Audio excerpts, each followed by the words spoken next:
So, for my 200th video, I wanted to do something a little different and just talk about everything that I've learned after 200 posts. It's kind of wild. I started this channel back in February and nothing but everything has changed. I feel like I've changed so much as a person. I can't even imagine my February self being told everything that I've done and how much this channel has grown. Because I just started this on a whim. I literally video recorded myself for a minute and a half less. I think it's like a minute 27. And posted it and just went from there. And if that's not a sign that you just need to start, I don't know what else is. I am just a college student trying to figure life out. And I'm taking you along my journey. And that's really all that this channel really is that I'm just trying to share everything that I learn, the good and the bad, the ugly and the amazing, with you. Just so you don't feel as alone as times as I did, or you don't feel like no one else can relate to you, because I definitely can relate to you if you're going through college right now and you're absolutely stuck when people are asking you, oh, what do you want to do? What's your next step? But I'm like, go get some food. That's my next step. And so 5 things for every single month that I've learned something. Or for 5 things for the 5 months that I've been doing this, for the 200th special video. So, number 1, probably stop caring. Stop caring so much.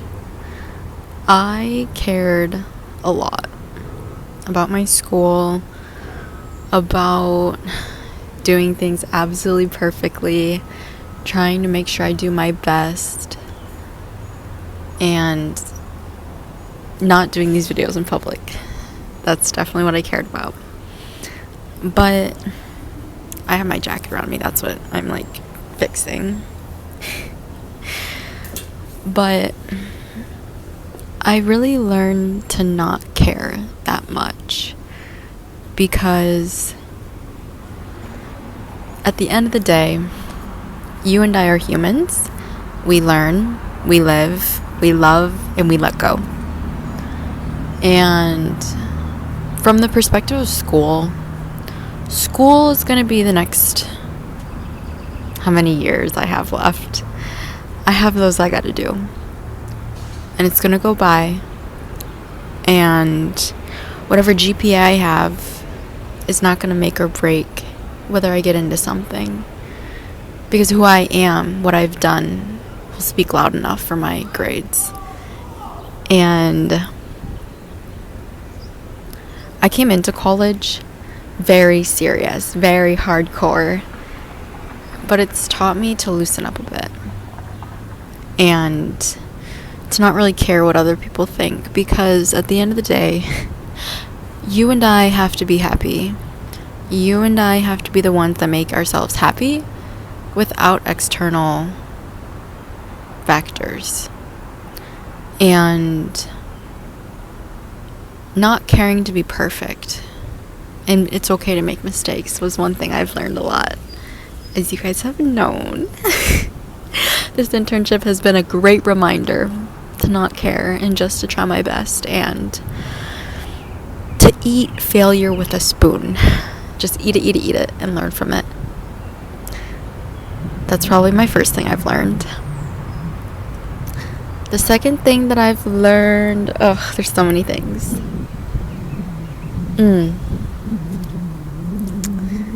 Reach out to people. Give compliments to people. speak up with people. Sorry, it looked a little dark. I don't want to get it too bright, but okay. Speak up and speak out with people and get in touch with people. It doesn't matter. There's a yellow butterfly. I love yellow butterflies.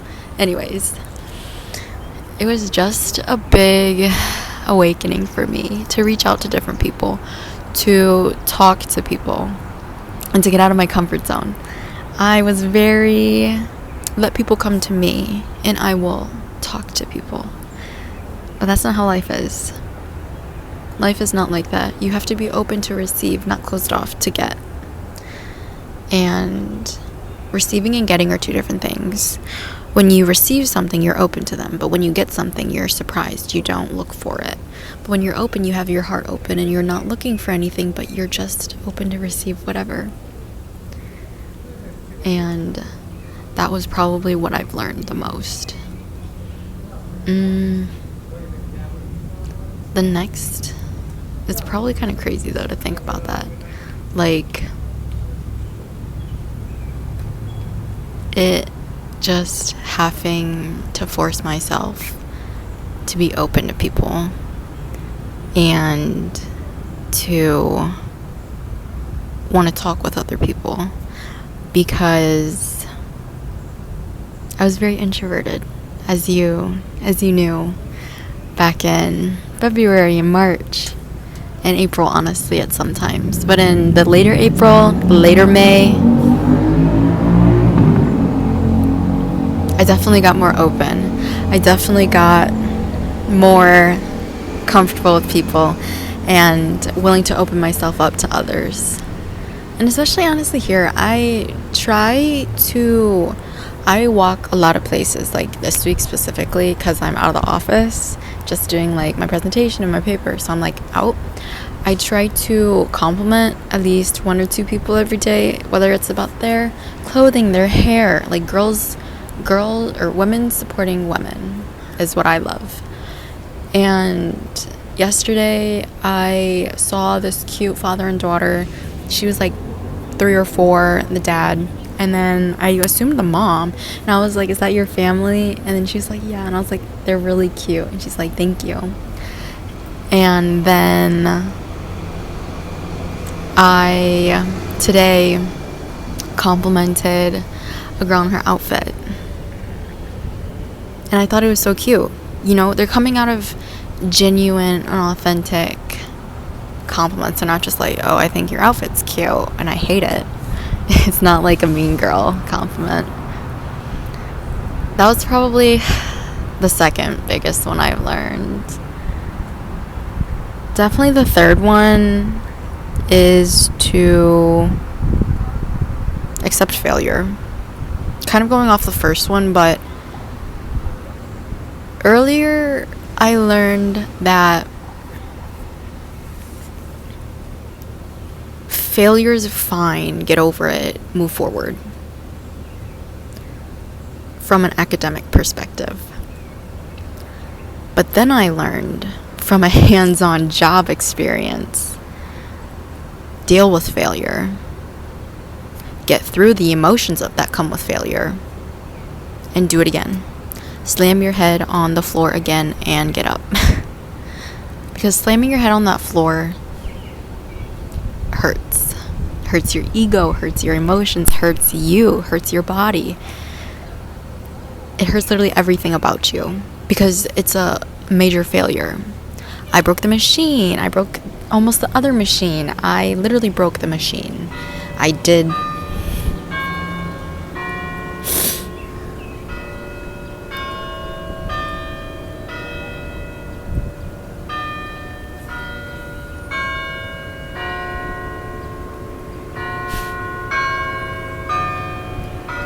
Every time.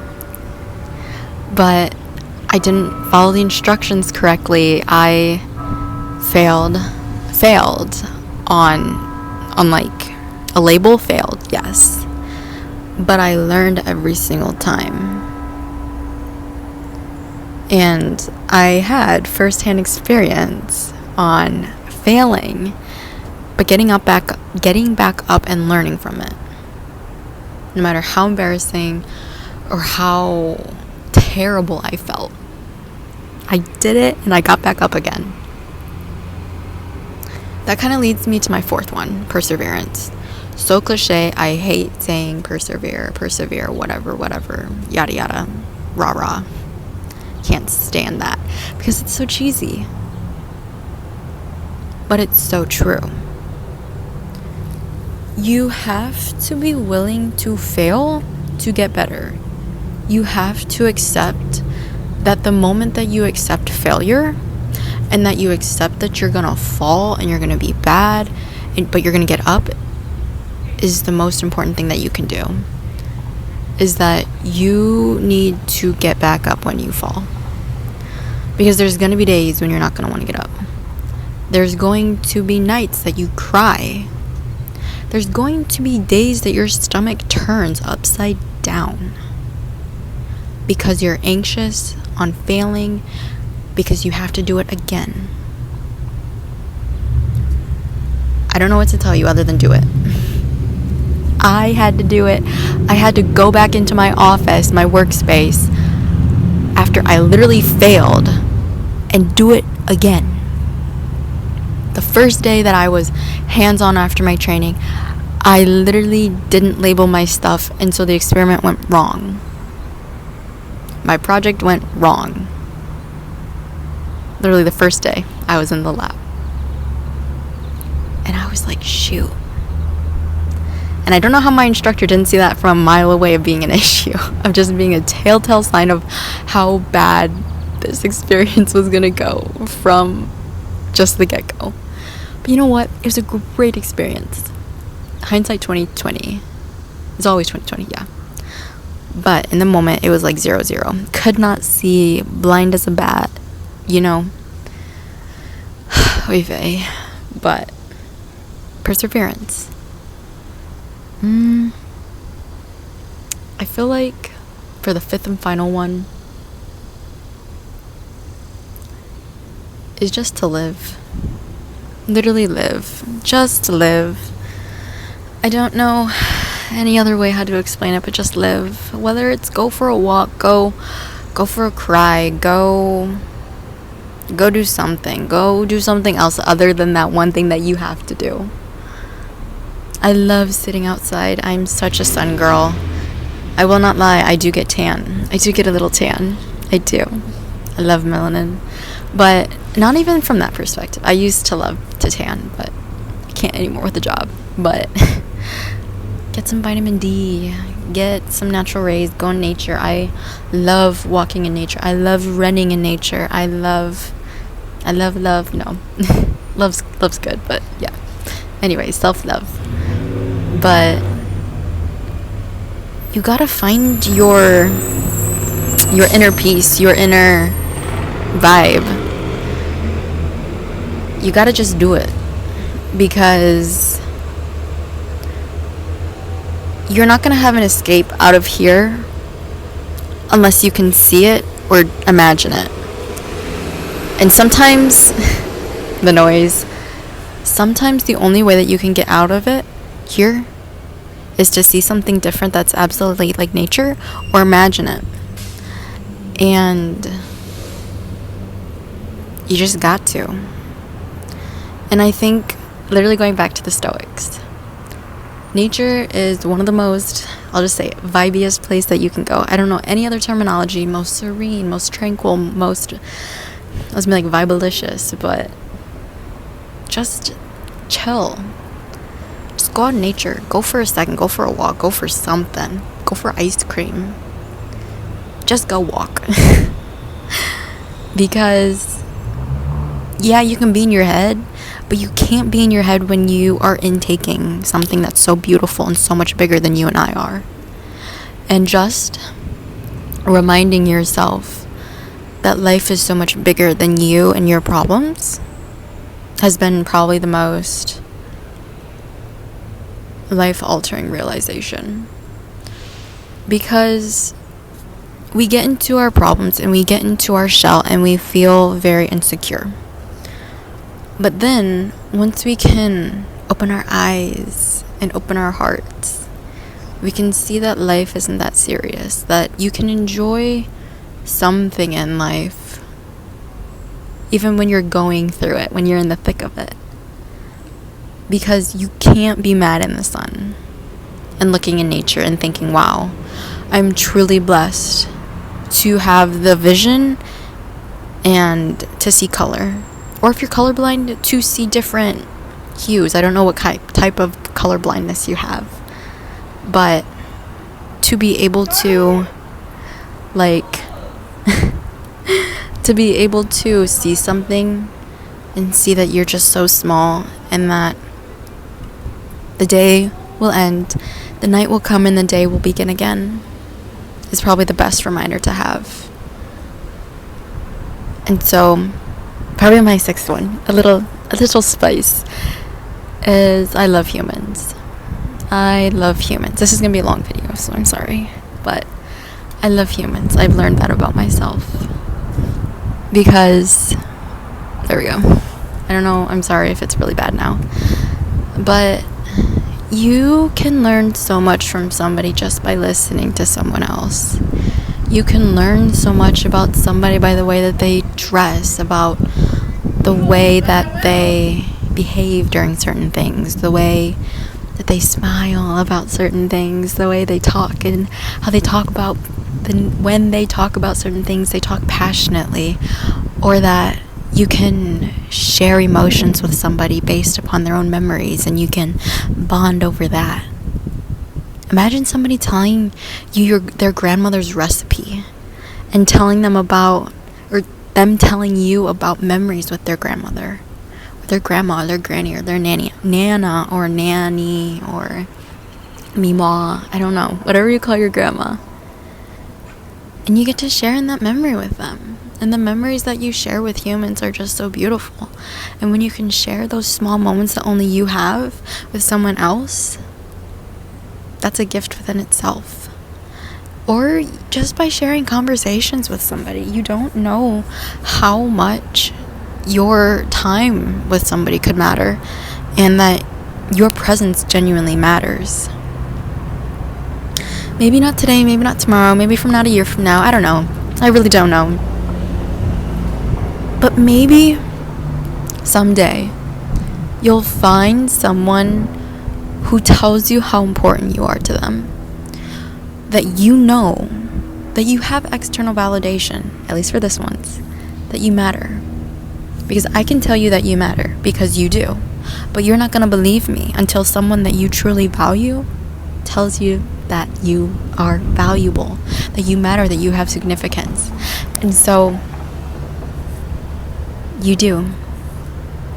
And sharing that with someone else, sharing your memories, sharing your love, sharing your laughter, sharing kindness and memories and just moments is just the beautiful thing of life.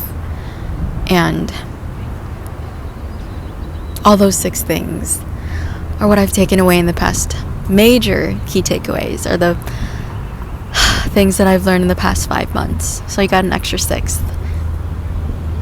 Yeah, it's only been 5. Not only, but yeah, 5, because it's July. But yeah. So I want you to know you're not in this alone. And I want you to know and remember that you are valued and that you are loved. And to tell someone that you love them. But most importantly, to tell yourself that you love yourself, regardless of your past. Food for thought.